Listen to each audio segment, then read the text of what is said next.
Okay, let's just get this out there. It's Mother's Day, and I am going to throw my mom under the bus, okay? Sorry, Mom. I love you. I know she's joining us online, but you guys just need to know that. So I'll show you a picture here, and this was 4 years ago, and this is us celebrating my mom's 80th birthday. I know, so I'm throwing her under the bus. I didn't mean to. But here's the worst part about that. While I'm there, people are saying, well, it's your birthday. They didn't know it was her 80th. And like, how old are you? And she told her age. And then she said, this is my son. And they turned to me and said, well, how old are you? And before I could answer, my mom says, well, he's 39. And I'm like, Mom, afterwards, I'm like, why are you lying about my age? And she says, well, now I'm of the age where I realize I've lied about my age so long that I have to lie about your age. That's not true of my mom anyway. I'm sorry.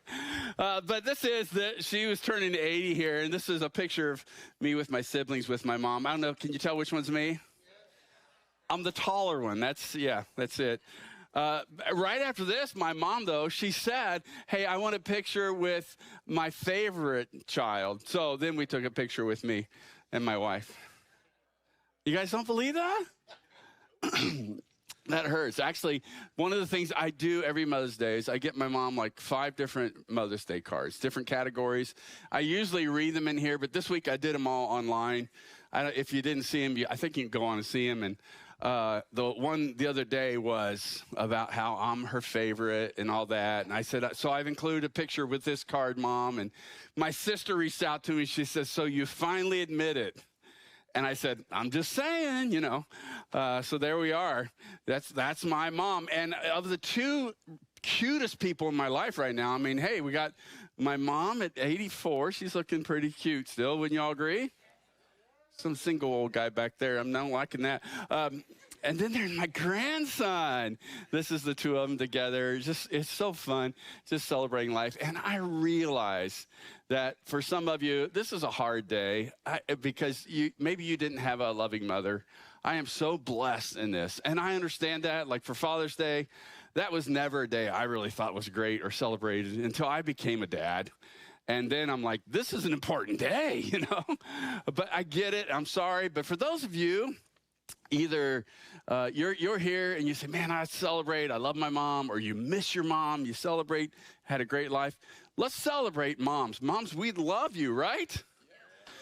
Yeah. You have the hardest job in the world. I'm always amazed. Sometimes a mom will say to me, I say, what do you do for a living? Well, I don't work. I just stay at home with the kids. I'm like, oh my gosh, I know you have such a hard job. So thank you, moms. God has used you, and God has used my mom in my life in such a great way.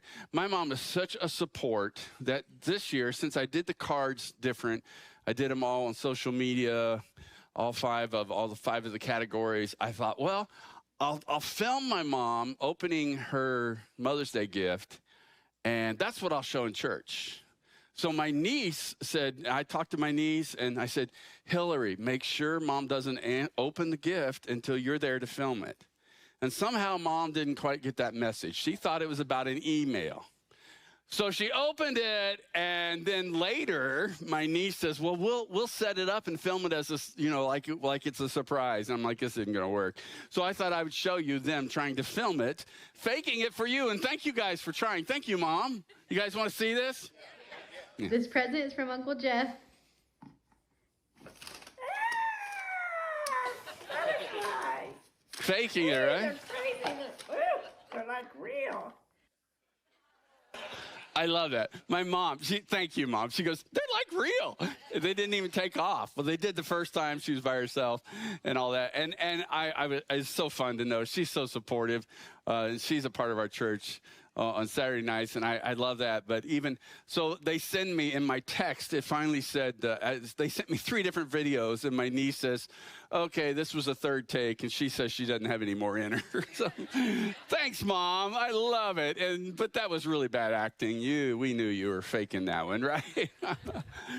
One of the things that I'm so blessed about in my life that I learned from my mom was not only to be a follower of Jesus, she had a big part of that, but taking on the characteristics of Jesus. And we're in this series, Facing Giants. And one of the giants that we face, that we have to learn how to deal with, is anger. And my mom was great about that, about helping me deal with that, and even in her own life. And one of the verses, it's clear back in Genesis chapter 4. It's a pretty famous story in the Bible. Maybe some of you know it well, or this may be newer to you, but it's the story of Cain and Abel. So they are the first kids of Adam and Eve, 2 boys. And it's a powerful, powerful moment, because there's a whole lot that we see around these two and what goes on in their life that points toward us and Jesus and us walking with Jesus and covenant even. We are in covenant with God through Jesus Christ, and there's a lot there. Here's what happens. I'll just give you a quick overview of the narrative, and then we're going to take a little bit deeper dive. So these 2 brothers, in their birth, in that time, the oldest one usually always had this birthright, that everything was given to them. There was a lot of responsibility, but a lot of blessings that comes with this. So that's Cain. Abel is the younger brother, but God asked for an offering from them. And you'll see as we go through this that one offering is accepted by God and celebrated, one is not. Abel, the younger brother, is the one that's accepted. We'll talk through the why, because that's important for us as we're followers of Jesus. And if you're not a follower of Jesus today, I want you to see all the blessings that he has for us to live in.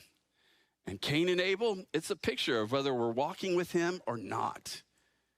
And Cain is not walking pleasing God. As a result, ultimately what happens is there's a lot that goes on there that I'm not going to even touch on today. Go back and read this. You'll want to see all that God's doing here and what's going on. Ultimately, Cain invites his brother out into the field and he murders him. And Cain now is confronted by God about this. And if you hear me saying this, I don't want you to think that I'm saying all anger leads to physical murder. However, Jesus did say this. Jesus said, it's no longer about the law. The old covenant was, you don't murder.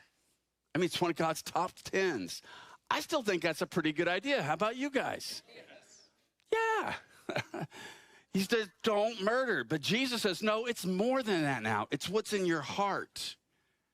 Because the new covenant is about how God has placed his spirit on and his word, his truths in our hearts and on our minds through his spirit living in us. And we walk in grace. With that comes the accountability of saying, well, it's not that I just didn't kill someone, but Jesus said, I tell you, don't even get angry at them. Now, for some of us, that's a giant right away, because we're like, oh, I just get so mad when I drive on I-10. And we celebrate it sometimes. I mean, it's kind of a little funny, and we're like, I've seen how people drive. I get it. But do I live in anger? Because it's a giant that will devastate me, that will keep me from living the potential that I have in Christ. Some of you, even now as I'm talking about this, you go, man, that really messes with our marriage or our family or my relationship with my kids. I mean, this becomes real life stuff. This isn't just something, Cain and Abel and what went on there is not just something out there. It's like, this is great Bible history. And no, this is about our real life. And Jesus paid a tremendous price for us to live in the freedom from this giant. If we don't deal with it, we will become enslaved to it. And it is destructive. The tough thing is that we all deal with anger to some level or another. Now, I want you to see in Hebrews 11:4, fast forward to the New Testament. I'm telling you what went on in the Old Testament. Abel shows up in the New Testament in Hebrews 11:4. It was by faith that Abel brought a more what? So we're going to understand, we want to really dig into this. What does that mean? How can I be more acceptable to God? Most of us say, I want to be. And we try to prove ourselves. But the new covenant that Jesus made on the cross It's not by what we do or don't do. He brought the more acceptable offering to God than Cain did. Abel's offering gave evidence that he was a righteous man. So what's that evidence in our lives? And God showed his approval of his gifts. Although Abel is long dead, he still speaks to us by his example of faith. This is a faith issue. Now, as we dig into this, I want to read to you another verse from Hebrews that I didn't put in your talk notes. It's Hebrews 12, verse 24, that just shows us how connected this is with our life and our covenant relationship with God through Jesus. Verse 24 says this: "You have come to Jesus, the one who mediates the new covenant between God and people." Anybody glad about that? Man, that we live in grace because of Jesus, and he's our mediator. "And to the sprinkled blood, which speaks of forgiveness and forgiving, instead of crying out for the vengeance like the blood of Abel." Why does he put those together there? This is a part of how we are to live our lives, and living in. Abel is mentioned here because he sets up, for the first time from a human point of view, that sacrifice is important in covenant, and that covenant is sealed with sacrifice. And we see that here with blood covenant. We're a part of this blood covenant. That's what the cross of Jesus Christ is all about, that his sacrifice paid for our sin. Anybody glad for that? And it settles the anger that God has toward unrighteousness, or us not being holy, us not being perfect. The price of sin is death. And his blood, Jesus' blood, settles the price for that anger. And now we are acceptable and pleasing to God. It's amazing to me. Well, Jeff, isn't it about what I do and don't do? No, it's not. It's about the fact that I'm acceptable because Jesus' blood and what he did in my life, because of sacrifice. I want us to look here. Genesis chapter 3, verse 21. "And the Lord made clothing," because when we ask about, well, what does this mean? We're going to talk about the sacrifice and why it was acceptable. Covenant starts with, and part of covenant is there something or someone, the blood, it has to be, there's death is the penalty for sin. So something has to take the place for that sin. And that's what the old covenant was. They'd sacrifice animals. The new covenant is Jesus is sacrificed for us. How does Abel know what sacrifice to bring? Well, we see it all the way back in Genesis 3. "And the Lord God made clothing from" what? So what's going on here? If you back up to the beginning of Genesis, we see Adam and Eve, they sin. And if you're familiar with the story, if not, go back and read it all the way to Genesis 4. It's a good read this week. But God comes, and Adam and Eve are now hiding from God in the garden. God says, "Why are you hiding from me?" And Adam goes, "We're naked. And I knew that you wouldn't approve, whatever." And God's go, "How'd you know you were naked?" Because before that, Scripture says they were naked and unashamed. But now they have shame. What is that shame? Well, it's because of the sin. "And they covered themselves with fig leaves." Or leaves. I don't know if it was fig. They covered themselves with leaves. Anybody seen Naked and Afraid? Okay, no, I'm not going to go there. But they're trying to cover themselves. And then what does God do? Well, God, instead, he takes the leaves off, and he has these animal skins. And that happens because God is a God of covenant. And we see this here, that the animal skins are proof that the blood had to be sacrificed to cover their sin. And that begins it. Now, that's how Cain and Abel, that's why Abel, he knows what the sacrifice is to be. He understands that all the way by Genesis 4. And for us, sometimes we're like, I don't get it. How could one be acceptable and not the other? In 1 Thessalonians 5:9, it says this: "For God chose to save us through" who? "Our Lord Jesus Christ, not to pour out his anger on us." So now we live in this amazing covenant because of God. God no longer looks at us with anger. If you're not a follower of Jesus, man, I want you to see this is one of the benefits. There is a sense in everyone that we want to please God. And I get it. There are some people who go, their hearts are seared and there is no God. And I understand. But if you're here listening to me or you've chosen to watch online, God has been drawing you, working your heart. And you're like, I want to figure this out. God is working in your heart and we want to please him. I mean, if there's a God, some of us are saying, if there's a God, I want to make him happy. I want to be pleasing to him for eternity. Well, how do we do that? Because we fail miserably at that. It's through Jesus Christ. Other than that, I'm in trouble. Other than that, I'm not perfect enough. I'm not good enough. I don't do enough good to make God say, you know what? Everything about your life is pleasing to me, Jeff. That's only because of Jesus' blood.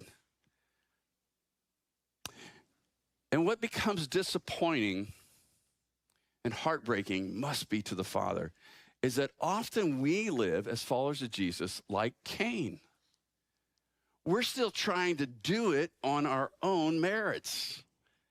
We're still trying to please God on our own merits.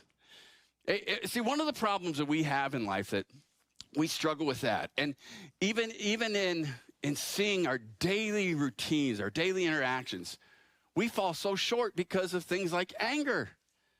We see that in Cain and we go, well, at least I haven't killed anybody. But Jesus said, well, this is a heart issue and we have to deal with this. God intended for us to live in his peace and his joy, the hope of being pleasing to him. Anybody glad about that? He never intended for us to live in sin. He never intended for us to live in anger. He intends for us to live in his peace. He intends for us to live in his joy. So we live in this tension between, I get angry, people tick me off. I had people tick me off this week. Did anybody else? And I had to just bring it to God and say, okay, God, it's in your hands. And if I don't, it devastates me. It becomes the giant then of unforgiveness. Then I'm mad. Then I'm like, and it's killing me. And anger will lead down this path so quickly. So how do I deal with the anger? We need to know this truth, that anger managed is wisdom gained. So there's this great opportunity for all of us. I thought of that this week as I had some opportunity to really get ticked at some people. I even wanted to stand up for myself and prove myself and say, oh no, I don't have to do that. This is a chance for me to begin to walk in God's wisdom, and that's what he has for us.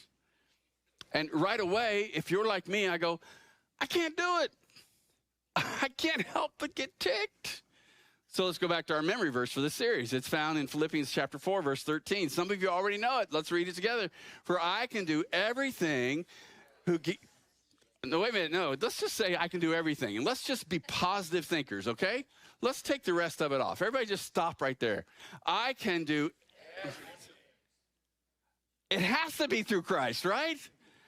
Otherwise, I'm in trouble. Sometimes I live my life like this doesn't exist. And it just leads to destruction, especially in this area where we're dealing with this giant of anger. If somebody didn't make you mad this week, I promise you, you'll have this opportunity to deal with it real soon. It's coming because we live in a fallen, sinful world. We are not perfect people. I tell people this all the time, but one of the differences between you and me when it comes to our jobs, the people who get mad at me are always Christians. 100% of the time, most of the people I make mad are Christians. And people are like, I thought Christians didn't act like that. And I'm like, get over it, because we do. Because we're human. This becomes one of our giants. How do we deal with this? Well, I can do everything through Christ who gives me strength. So we do it through him, not through ourselves. That's what God has for us. That's part of this new covenant. It's through this power, this strength. Let's say this together. Anger managed is wisdom gained. How many of you want to walk in wisdom? I do. I want to learn to walk in wisdom. That's like saying, though, I want to be patient. That means the way you prove that is God's going to let circumstances come to prove your patience. So life is bringing circumstances toward us to prove the wisdom of God, to trust in, to walk in, to lean on the wisdom of God. And if we don't do that, we will be enslaved. When it comes to anger, we will be enslaved by the things that come with anger. For Cain, what came with that for him was a life of misery. I mean, so much so that he told God, he says, your punishment is too much. I can't even handle this. It's too great. Go back and read it. He's like, please have, and we've got to be careful here. We'll be enslaved because of anger. Some of the worst decisions you've ever made in your life was based on the fact that you were responding to anger. You said things you wish, man, I wish I could take that back. And once those words come out of your mouth, they can never be taken back. You can ask forgiveness, but you know they are there haunting the people that heard them. We've got to be careful. This is a giant for us if we're not careful. So how do we live this out? What can we learn from Cain and Abel, looking at them, and especially as it points to Jesus in our life? We need to recognize anger. Everybody say that. Recognize. In other words, be honest enough to say, yes, I deal with anger. Yes, I was angry in that moment. When we were preparing for this series, I thought, in this message, I know somebody who never recognized anger. It's all the way back in 1991, a very famous movie that's probably one of my favorite movies of all time. What About Bob? Anybody know this movie? Dr. Marvin really had an anger problem. So I just want you to see, this is him, man. He's angry, but he's trying to tell Bob he's not. No, I don't get angry. Well, you're upset. I don't get upset. That's a person who's angry. No, I never get angry. It starts by recognizing and saying, yeah, I'm pretty ticked. Let's deal with this. Let's go back to Genesis 4. God comes to Cain and he says, why are you so angry? See, we need to recognize this. Why did that make me angry? The Lord asked Cain, why do you look so dejected? This was Cain's fault. He is not doing what God asks and requires. And who's he blaming? We do this. I can't tell you as a pastor, how many people say, I'm mad at God. I'm like, wow. Talk about an opportunity to grow in wisdom. God's going to help you grow in wisdom. We get mad at God like it's all, and we're the ones who choose to sin. And yet it's God's fault. God says, when you do this sin, here are the results. We do the sin, and the results happen, and we're like, God, where are you? And God's going, why? Why are you mad at me? In our relationships with our family, or our coworkers, or our employers, we make bad decisions. And then we get mad because there's accountability. And we're like, why? I would say we need to do what God says. Answer the question. Why are you so angry? This changed my life when I started realizing every time I get angry, there's something inside of me that I need to let God deal with. This has helped me so much. When I get ticked with Kathy, I know my wife, Kathy, you're like, how could you get mad at her? She's such a sweet lady. I know, but we're just like you guys. We fight sometimes. And when I get mad at her, I'm going, okay, there's something wrong in me that I'm getting mad. Why is that? And God begins to deal with it. We first have to recognize, though, that this is anger. We cannot be like Dr. Marvin. I don't get angry. No, I don't get upset. Ephesians chapter 4, Paul, who writes a lot of the New Testament, he says, don't sin by letting anger control you. Now, first of all, I have people ask me all the time, was anger a sin? Well, you're going to get angry. What Scripture says is don't sin in your anger. Jesus got angry, but it was a righteous anger. Don't sin in your anger. So don't sin by letting anger, what? If we don't face this giant, if we don't deal with it, if we don't bring it to God, it will control us. He goes on, and Paul says, don't let the sun go down while you are still angry. In other words, we need to deal with this, and quickly. Don't let it grow. For anger, you got to read this last line with me. This is the power of this. We got to deal with it. For anger gives a foothold to the devil. Man, I don't want that in my life. I don't want the enemy to have this stronghold, this foothold in my life and say, oh, that's the entryway. Anger gives a foothold to the devil. if we're going to live with it and we're going to be okay with it, we need to know we're opening the door to this giant, and it controls us. And some of you are already there. You're like, I'm in trouble. What do I do with this? Well, we just bring it to God, and now we're going to start letting him work through this in our life. We don't want it to become sin in our life.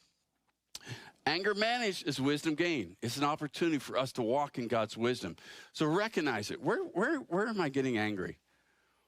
Why am I getting angry? Quit blaming everybody else and let God just start saying, what's going on in you? I want to grow you. I want you to become more like my son, Jesus. Second is pursue righteousness. So once I understand, say, okay, God, there's an issue here. Something's going on. I'm going to pursue you. I want to pursue your righteousness. Genesis chapter 4, you will be accepted if you do what is right. God has told Cain, after he's murdered his brother, or after he's brought the sacrifice, before he's murdered his brother, says, hey, wrong sacrifice, but you'll be accepted if you do what is right.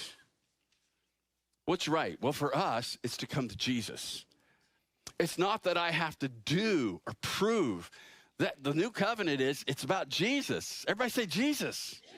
Man, you hear me talk about this. Our mission is leading people to Jesus, training people to follow Jesus, sending people to lead for Jesus. And sometimes I have people say, can't you talk a little less about Jesus? And I always feel like, oh, that reminds me. Let's talk about Jesus.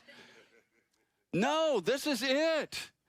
Let's quit talking about me and you and what we do or don't do. And let's talk about Jesus and pursuing him. He is righteousness. And the more I pursue him, the more he changes me. God says, you'll be accepted if you do what is right to Cain. And he doesn't do it. I can't tell you, I started out in this Mother's Day weekend showing you some about my mom. And my mom and I have a lot of fun together.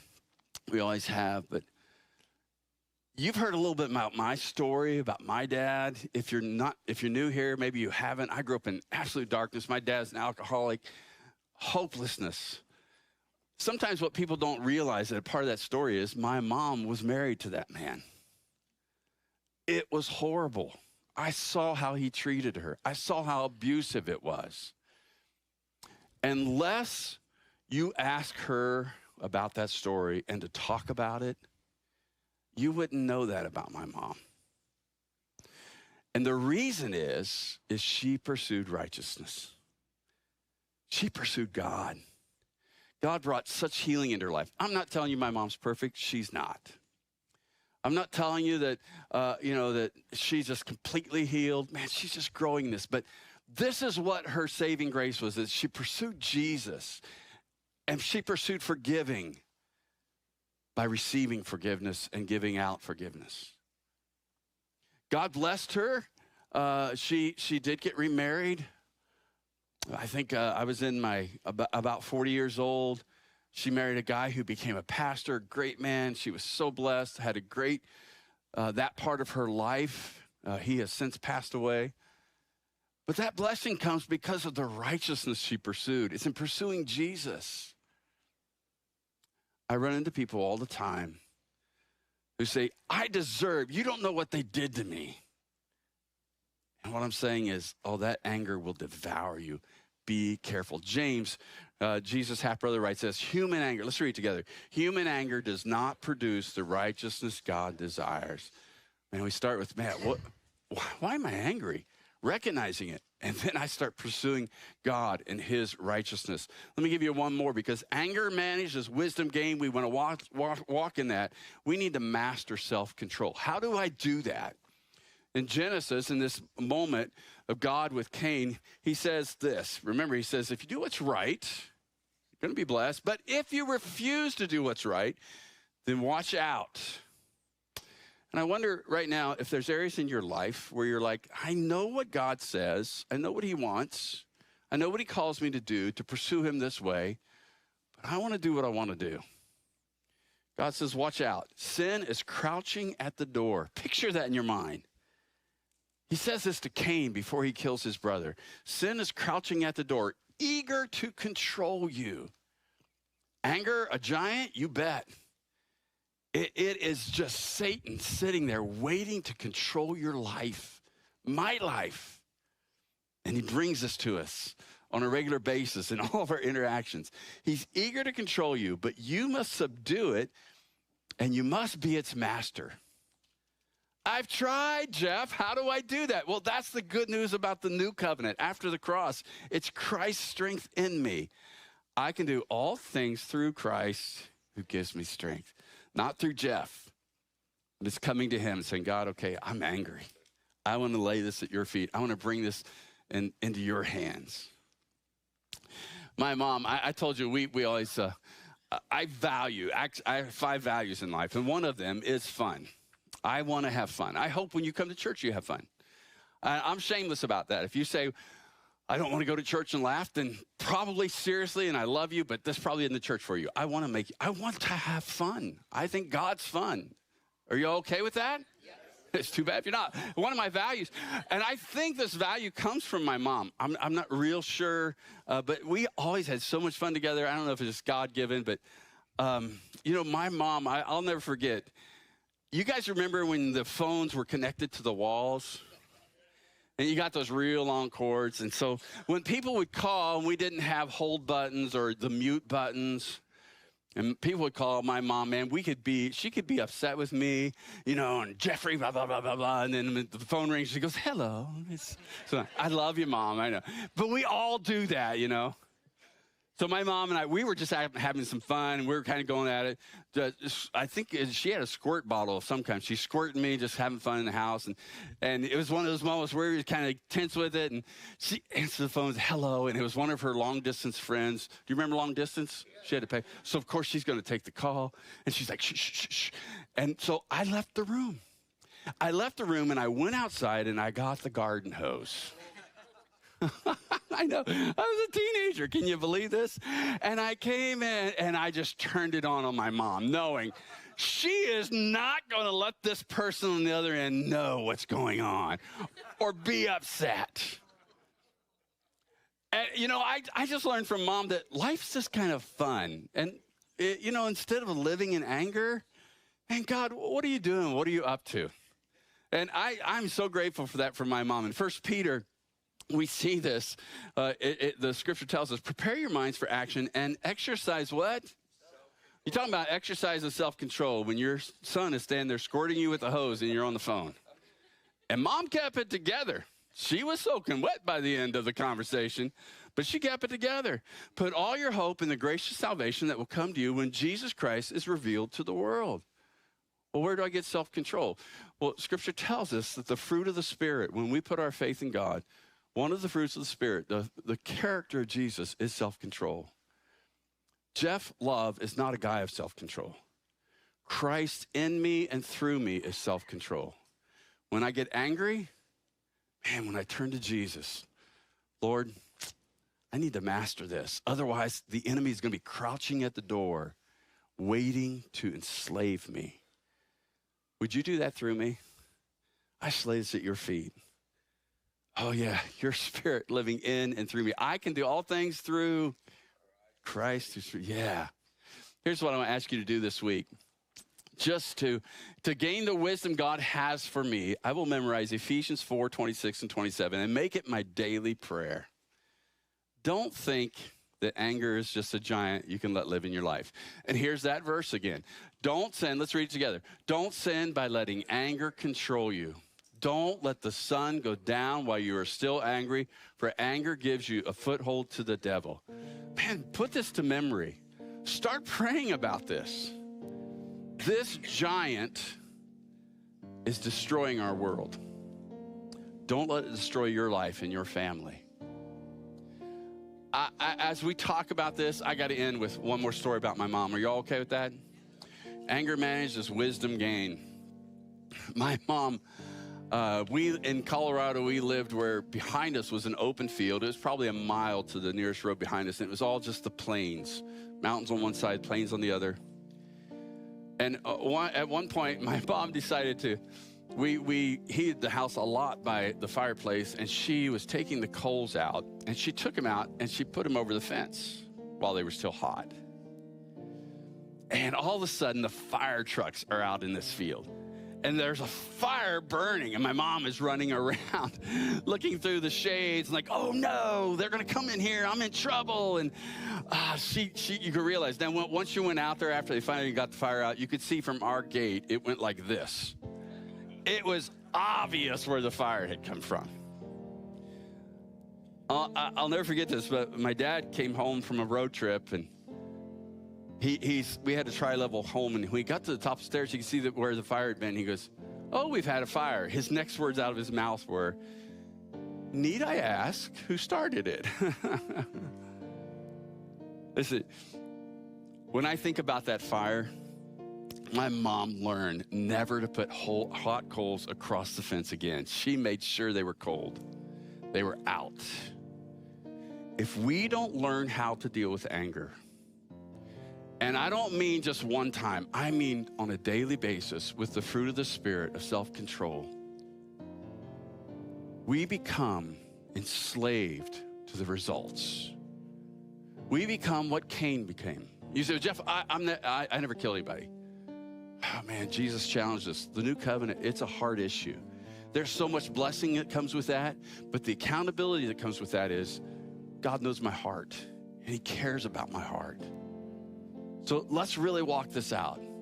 Let's say, I'm really going to let God deal with my heart. And you may not deal with anger overall. And I got to tell you, overall, thank goodness, because of God, my Father, and because of my mother, I'm not an angry person. But it's only because of Christ in me. Let's let him deal with our hearts this week. Father, thank you so much that we live in the new covenant, that by your blood, it's not about rules and regulations. It's not a matter of do this or don't do this, but it's a matter of we're righteous, we're holy, we're forgiven because of what you did for us, Jesus. I pray you'd speak to our hearts right now. Lord, this is a giant that is consuming our culture. And I realize as I'm speaking to a lot of Christians, some are just getting ready to make that decision. It's consuming a lot of Christians. And it's keeping us from living our potential in you, the peace that you have for us here on earth. If you're one of those people, just say, Lord, here it is. Would you deal with my heart?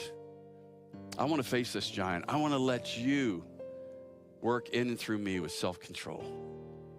If you're not a follower of Jesus, let that begin right now. Just say, Lord, I invite you into my life. I'm tired of walking in the ways of this world.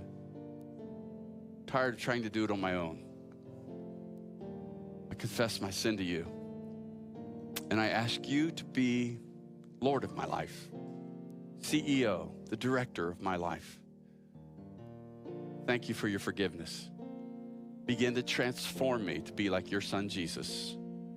In your name I pray.